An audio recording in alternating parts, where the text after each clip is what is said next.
Hi everyone, and welcome to my panel. It's all about a history of My Little Pony Revisited, because I did a panel like this last year, so this is it with a bit more in-depth about My Little Pony through the ages.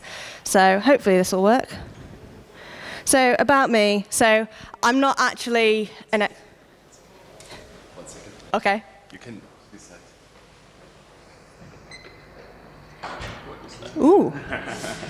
That makes it really exciting, actually. So I'm not an expert, I'm just a really big fan, so there's probably some things wrong, like in my head, I think I've got a spelling mistake somewhere, and so please forgive me, because it's actually a name of a band instead of the name of something, so we'll just see whether I've actually spelled it right instead. I grew up with G2, so I was born in 1993, so I can remember going to the toy shop, picking out G2s, begging my mum for them, begging my dad for them, and one Christmas I don't think I had any other toys other than My Little Pony, so I had like 12 play sets, I had all the ponies, and it was a very pony Christmas. So I put them in a box. My parents got rid of some of them, which broke my heart a little bit, but and I forgot about them. And then in 2010, I managed to watch an episode of My Little Pony, and then it got me back in love and collecting everything again. I currently have over 400 ponies. There's probably more because lots of them are in boxes, because I still haven't unpacked them from when I moved last year, and they're spread at my parents' house and my house. So I have a lot, and that's of all the generations combined. So my G1 favourite is Tootsie. I don't know why. There's nothing too special about Tootsie. I just like the name, and I like that she's... Oh, I think I've got a Tootsie, yeah. I just like the colours of the yellow and the blue, and she just makes me happy. So whenever I see a Tootsie, I end up buying her. And I have I think I have about 30 Tootsies now. So it's a bit crazy, but I always like to rescue them.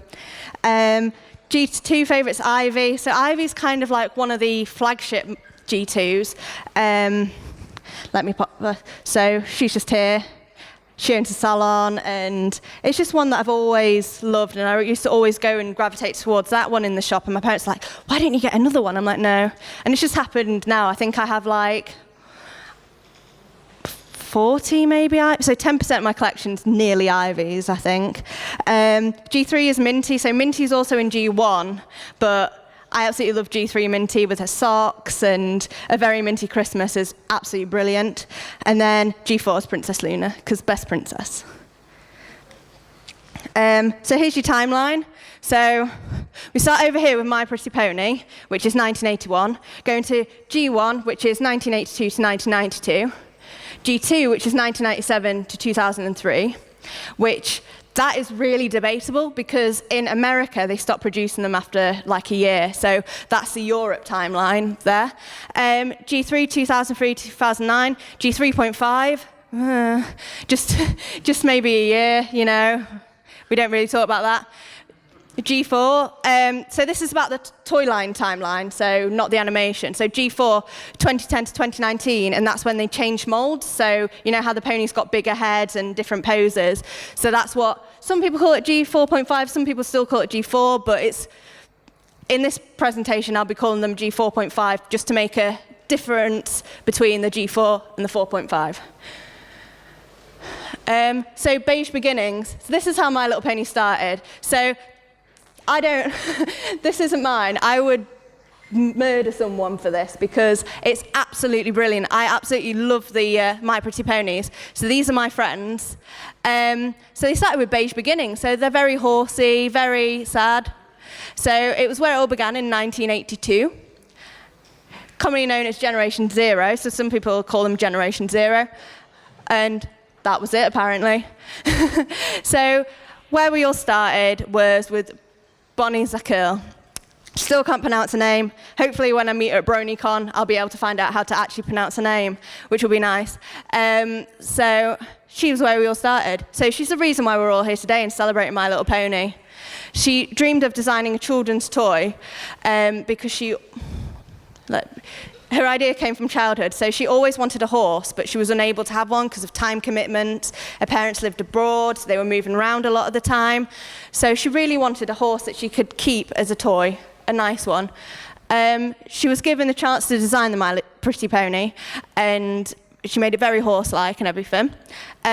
What I love about this is Bonnie strongly believed My Little Pony should be a unisex toy, which I absolutely love. And it kept it until G3 when it hyper-girlized it, essentially. But we'll talk about that later when we get to the animation stage. So after My Pretty Pony came out, one of the, I think it was like a chief executive's wife or something, goes, oh, they should be smaller, softer, and can fit in pockets and stuff. So My Little Pony was born. So G1 toy franchise, aka G1. So after being suggested to make the ponies softer, smaller, first G1s were born. They started off as 6 ponies. I always have to keep looking at this because I always forget one. So we've got Snuzzle, Butterscotch, Bluebell, Minty, Blossom, and Cotton Candy. They're really nice. I have... Oh no, it's not on there. That's fine. I was going to say I have a mini Peachy army, but I forget Peachy wasn't on there. They nearly didn't make it to the public market, but thankfully it flew off all their shelves because they were like, oh, it's not going to sell well. We don't know. But as soon as it went on the shelf, it was sold out because everyone was loving it, which is really nice.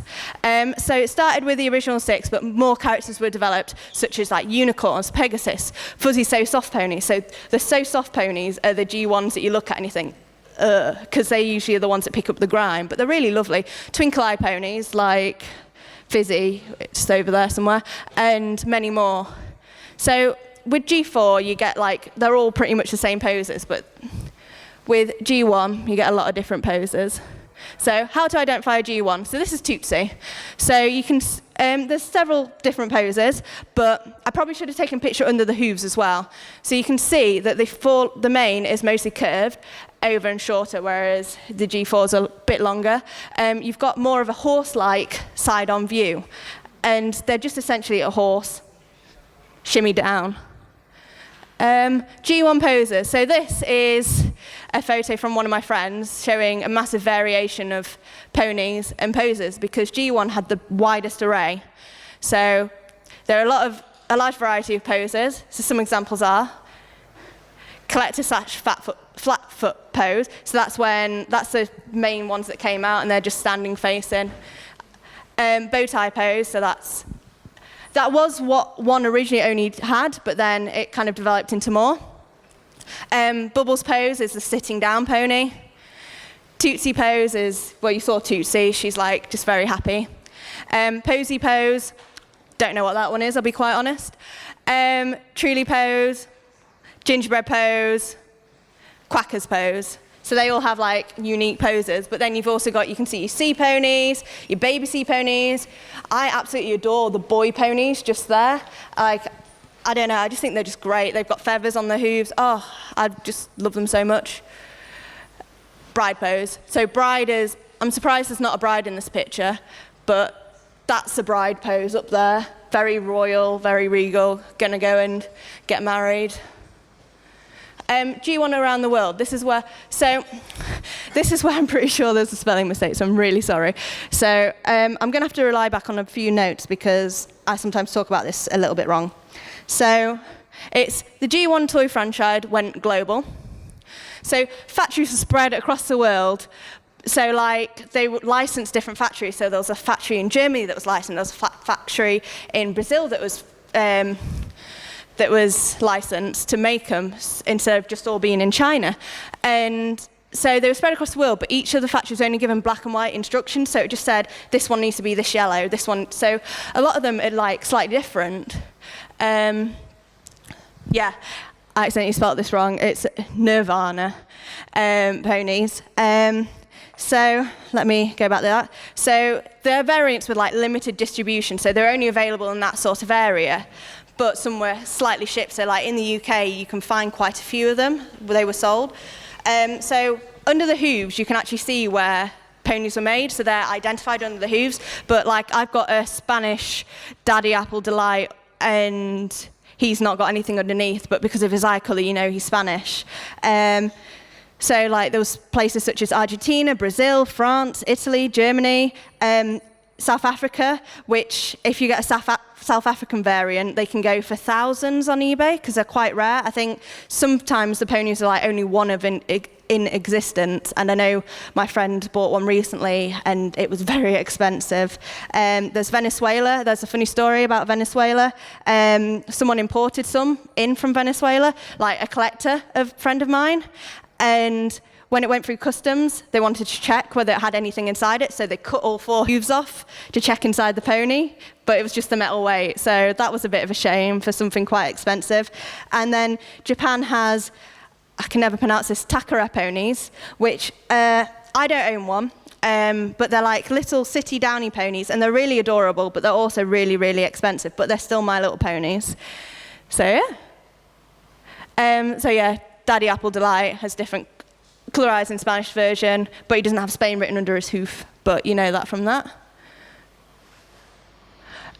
So the G1 kind of had a main 6. Well, the main 6 where the G4 main 6 originated is what these ponies they think they are. So you have, looking at attributes of G1 ponies, there's been much discussion about who the G4's predecessors are. So let me show you one interpretation. So you see Applejack, Twilight, and Spike, who are the only ones to have direct predecessors. Spike was actually really heavily featured in like the G1 movie and stuff like that, which was, he was really cute. Then we have Sparkler for Rarity, so they're Surprise for Pinkie Pie, which is the one with which is the Pegasus, and Posy for Fluttershy. Like, I really like Posy as well. One of my favourites. So yeah, that's what people think would be the main 6. So G1 animation. Let me, here's this. So this is kind of a new thing for me to write about, so I'm sorry, I'm going to have to rely on some notes. So I'm going to have to read straight from this. So the movie, the episodes itself are described as mystical ponies and their human friends defend the peaceful land of Paradise Estate, which Paradise Estate is a playset for G1s, and I can't even get mine out because it would be bigger than my dining table because they're absolutely massive ones. So it came to in 1986, and it was based off the toy line. It had 2 seasons of My Little Pony 1, and there were 65 episodes in these seasons, and they were 10 minutes an episode, which is very, very quick. But then in August 1992 to December 1992, there was My Little Pony Tales, which had 7 young female ponies, a song in every episode, and, shock horror, romance. People were in outroar at that, and they were 15 minutes with commercials. So there's a lot of similarities within the G1. Let me just put this down. There's lots too when you look at G4, because they're all going off, apart from the fact that there's humans involved, which I don't think we'd ever see that in G4. G2. Everyone like usually sighs when I get to G2, so it's my favourite generation. Not many people like them, which is kind of all right, because it means I get to have a mini army of them all.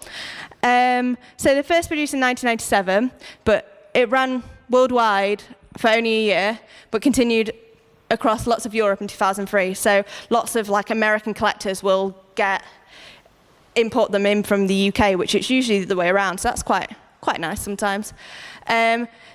Oh gosh, the play sets are so much more elaborate than G1. So you've got Peachy's Salon in G1, and then you've got Ivy's Salon in G1. Peachy's Salon has like, 12 accessories. Ivy's has like 30, it includes little beads and stuff like that, and it's like, oh, it's amazing though. Yeah, they have crystal eyes, which is the only downside, because when they fall out, they're a bit creepy. So yeah, there's male ponies. So let me come over here and grab these 2. I can drop this on the floor, that's fine. So I've shown you all Ivy. Ivy, female pony, really happy like this. So this one here is Prince Clever Clover. So, and that's a boy, but they're exactly the same mold as the Ivy, which I always find quite amusing, that they're the same. But I like the fact that they were kept with male and female ponies, because it was just really nice and stuff like that. That's what I really miss with G3, but we'll get there in a second. They can just go down there. I'll pick this up. So how did I identify a G2? So this is Ivy. This is a special Ivy, so she doesn't usually have this cutie mark. She's from a set, and I've forgotten which set it was, but that's what it has. So can you see the crystal eyes just up there? She's got a pink one, and if they fall out, they're like a hollow black eye, so they are absolutely freaky. But if you try and put new ones in, they're usually too bright, so they're equally as scary. So that's always a fun one. So the G2s are a lot thinner and they're thinner and smaller, but still in proportion. So you can still tell they are horses. And yeah, there's quite a few poses with G2, I want to say, but there's no Pegasuses. The only Pegasuses are clips that you used to be able to have, and you could clip them on and off, and you wore them in your hair. And I can remember I wore one in my hair to school. I got hit in the head by a football, it broke, and I cried for 3 days. And then my mum had to go out and buy me another one, and I was like, yay, twins, about the ponies, but yeah. So G2 animation. There was no animation for G2. So you've got My Little Pony, the movie, which is actually the G1 movie, but what they've done is they've just covered it with G2 art to make it look new.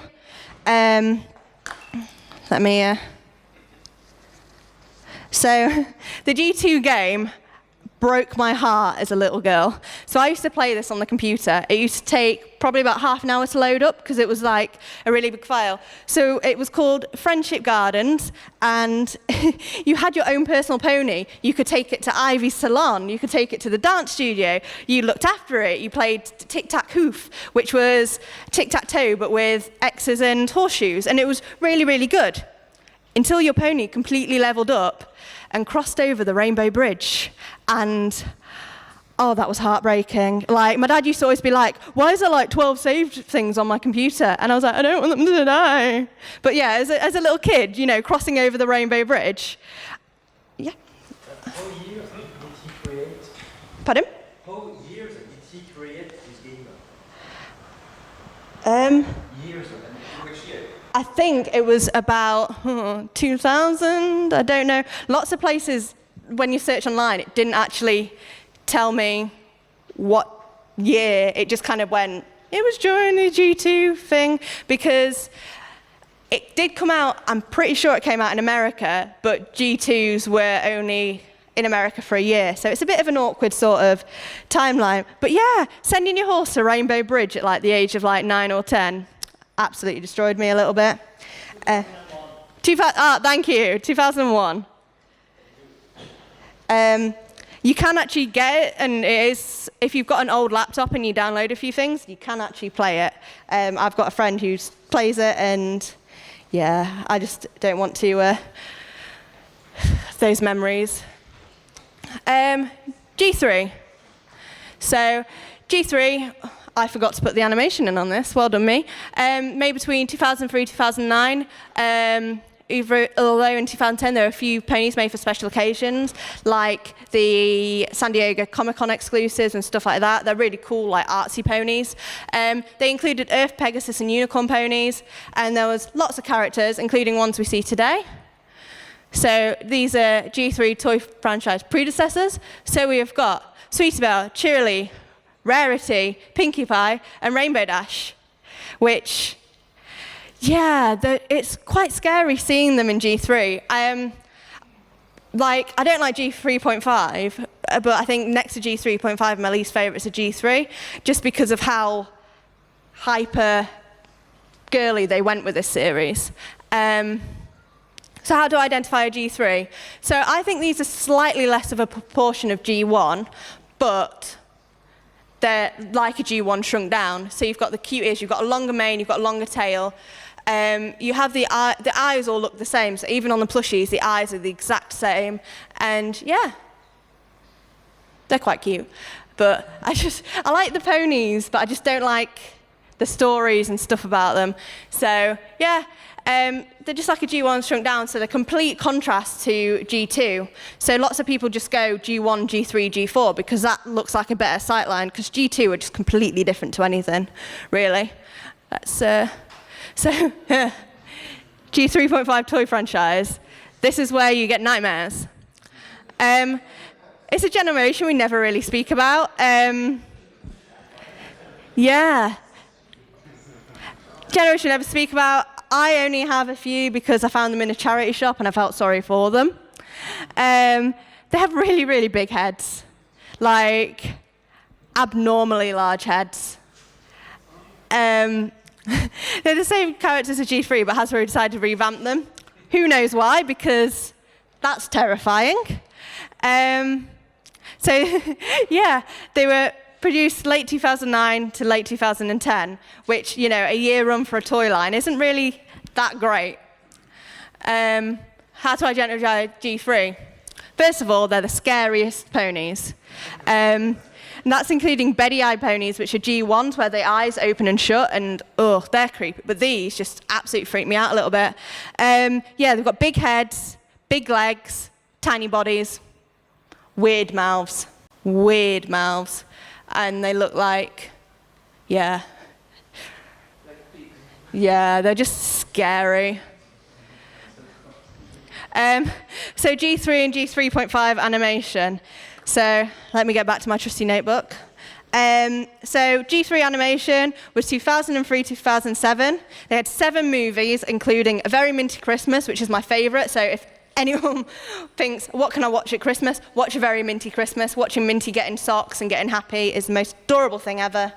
And A Charming Birthday. Most movies were straight to video. None of them went to like the big screens and everything. It does more pander to little girls. It is very, as I said before, very, very girly. Like Rainbow Dash likes fashion and style and all things girly. And G3.5 had webisodes, which I haven't got the dates, but it'll be after 2007. The internet wasn't really quite as good as we're used to now, so webisodes weren't really that popular. They had 2 movies, and I watched one of the movies, and I think I was more scared of that than when I watched a horror movie, because I was just there like, they shouldn't be doing that. I think that was it. Oh, no. Oh yeah, that was it for that. But yeah, they are worth a watch if you want to see a really, really weird Rainbow Dash. But if you're a massive Rainbow Dash fan, you might want to skip that because it is terrifying. G4 toy franchise. So I'm going to be honest with you. I've sold a lot of my G4s, so I don't really have many pictures of them. So I'm having to use the fashion style ones for the comparisons and stuff. So it was introduced in late 2010. With the G4 television series we all know and love. It gained a lot of popularity. Everyone was getting back into ponies. Like, it made me rediscover my love for My Little Pony, which my bank balance really doesn't like me for half the time. So, yeah, the character release. This is the only bugbear I have with the G4, which I might have kept mine if they were like this. There was, compared to other generations, I don't know how many were in G1, but there was a lot. You only mostly get main 6 and things, so like play sets, it's like rarities with this and this and this, and it's like I've already got a rarity in the exact same mold. You know, just a bit different would have been nice. How do I identify a G4? So I'm having to use a fashion style one because, yeah, I don't have any of the little ones. I have got a Sora in G4.5, but yeah, but Luna's cute. We all like Luna. So this is when Equestria Girls came out, and it was like through the mirror sort of one. So they are, I'm pointing to a fashion size one, saying, oh yeah, they're smaller, cuter, more pocket size. So the normal ones are very small bodies, bigger legs, and I think the head size, a bit big for the body, but yeah, they're just cute. I really love this Luna one. Yeah. Main 6, yeah, as you can see, I didn't have any main 6 to photograph that I could find, so I'm really sorry. Main 6 first view release and brushable and can be found many different play sets, but generally the same sort of thing. So Twilight Sparkle has had a variation, originally debuting with a forelock, so she had a trim mane, but then later a mane just matched the others. But you can also find Applejack as well with a forelock. They are rarer because they were from the first run.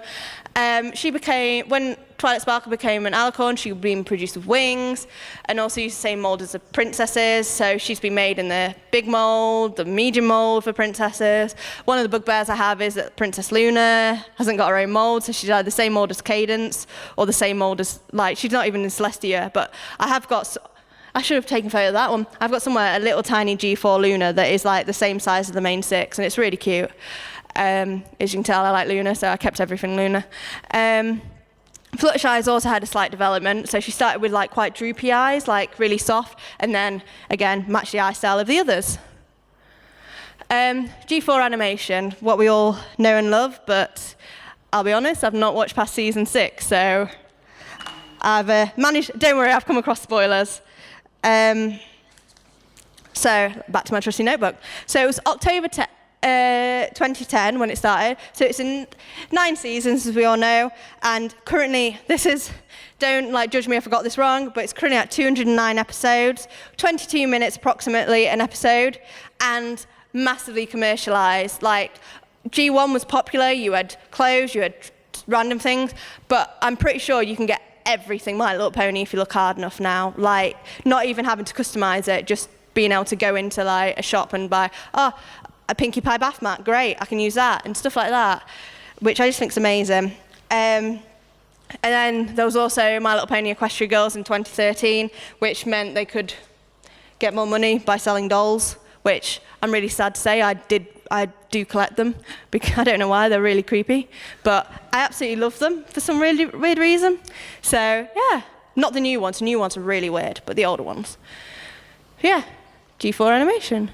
G4.5, so this is where it gets a bit debatable. So you may think it's G4, that this isn't right. Well, this is my interpretation and some of my friends' interpretation. So again, I'm not an expert in things, so yeah, some people call it G4.5, some call it G4 reboot. They're thinner and taller than the G4. The hair's also a different material now, which doesn't feel as soft. Some people believe this is due to new safety regulations and like fireproof, because when you look at the G1 reboots that are being released, they've got the same sort of hair. So it's like, they're just not as nice and as fun to brush. There's more pose variation against the ponies and more characters from the show released, which is really nice. So we've got a Big Mac finally, a Soarin' with mohawks, which is great. So yeah, they're really nice. Soarin', you can remove their wings, which is a bit weird, but one of my friend's kid has got a Soarin', took the wings off, put a saddle on, and one of her like baby Barbies are just ride the pony around, and I'm like, okay. So how do I, G4.5? So I've used my other Luna as a comparison, because I was like, if I'm using a fashion style in the first one, I'll use a fashion style in the second one. So first of all, they actually got Luna's colour right for once, which is really nice. I actually paid for this whole set just for Luna, so the other ones are just somewhere in a box. The key map placement's a bit off, but I can deal. She's actually blue for once. So the heads are slightly bigger. The noses are more slightly pointed. So I don't know. They kind of some of them look quite snobby, I think, but I think Luna looks quite regal.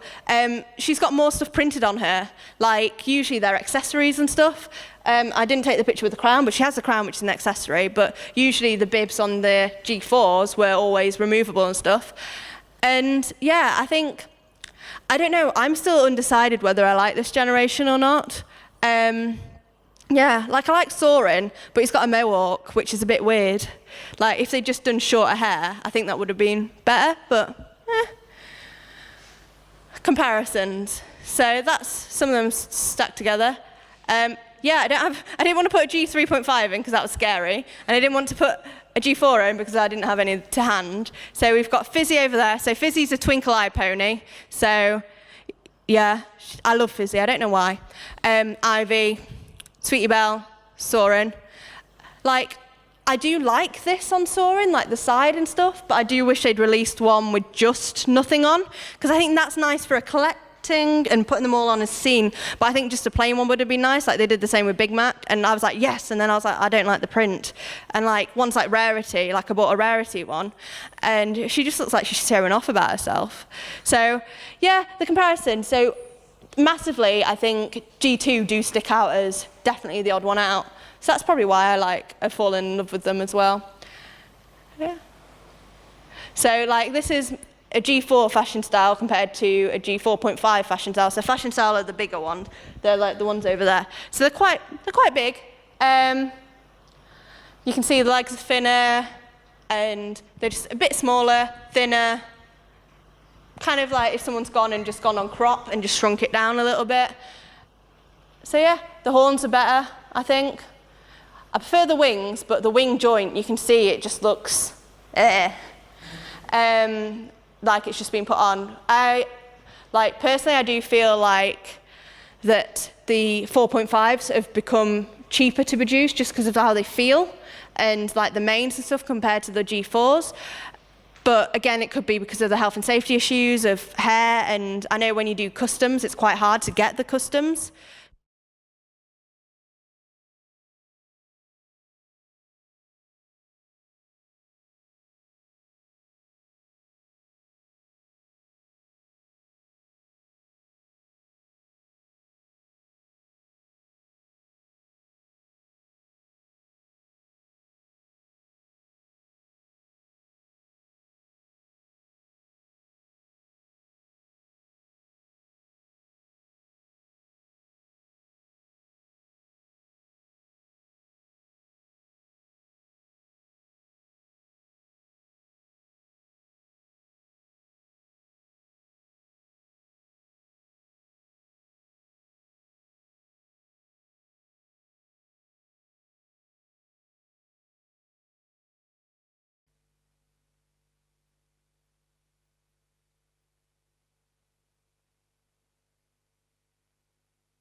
Is this one working out? Yeah, I think.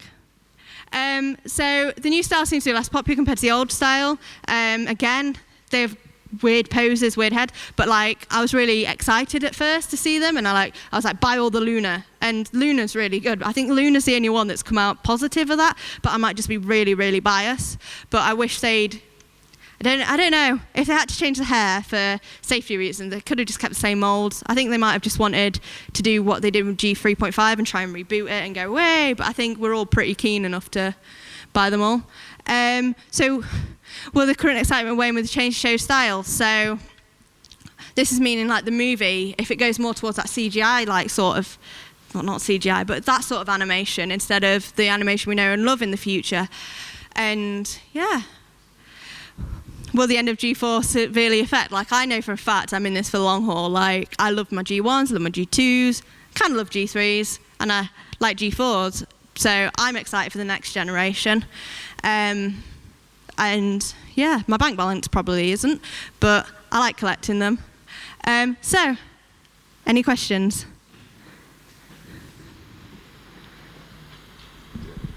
I'm about to say, I can shout. So the question I would have for you is, if you go to, are you German or? I'm from England. Oh, if you are going to yard sales, what they call them in the United Kingdom, or Flohmarkten, as they call them in German, I do that often to collect older generation and current generation ponies. Do you do that as well to collect older generation ponies? Thank you. So I'm always in and out of charity shops looking for them. I used to go to university in Derby, which is about a 2-hour train away from where I live now, and they ring me whenever they've got ponies in, and then I send a friend. So I go to car boot sales. I used to drag my parents round. So like, it used to be like, right, Mum, we need to be at the car boot at 7 o'clock. But like, even now, my mum sends me pictures of when she's been to car boot and picked them up. So I do find a lot of them secondhand, which I really love. And I kind of love them not being perfect, because I like washing them and getting me toothpaste on them with my toothbrush. So yeah, if you ever find any ponies that are grey and they're meant to be white, whitening toothpaste and a toothbrush gets them perfect. So yeah. Any more questions? Should I just run and do it? Should I just run and do it? You can also. Yeah, I'll run and do it. It'll be easier. Well, I have 2 questions.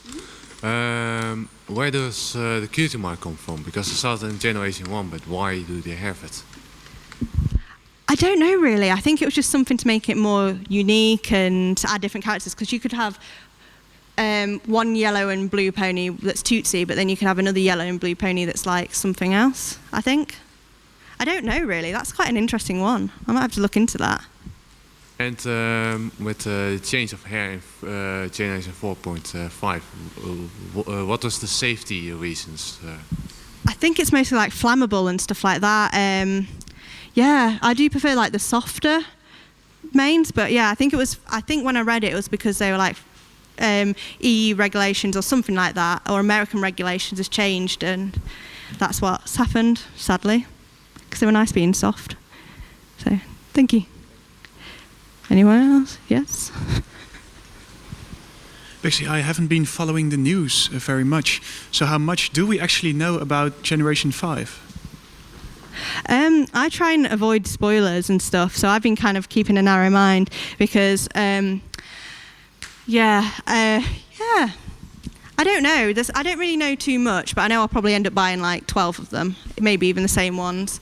If they do reboot a Tootsie, you guys will all know I'll probably scream. So I don't really know too much. I think because there's been so many leaks and they've been so different. So what I really hope is like they keep it the unisex way and they celebrate everyone liking it and make it more wholesome. So that's what I'm hoping anyway. That's what I'm hoping too. Oh, definitely. Any more questions? Oh, down here. Whew. I didn't know I was going to get an exercise during my holiday. Let me come around here. Do you know what the original creator or would think or thinks about the current fandom? She loves it. She absolutely loves it. So she's actually going to BronyCon. So that's why I'm like, I'm going to meet her. So she absolutely loves it because from the start, she wanted it to be a unisex toy. And then they hyper-feminized it and she was like, come on, what have you done to my creation? But no, she absolutely loves it. She embraces it and she loves that she's brought communities together, which I think is absolutely amazing. So yeah, she loves it. Any more questions? Let me go over here.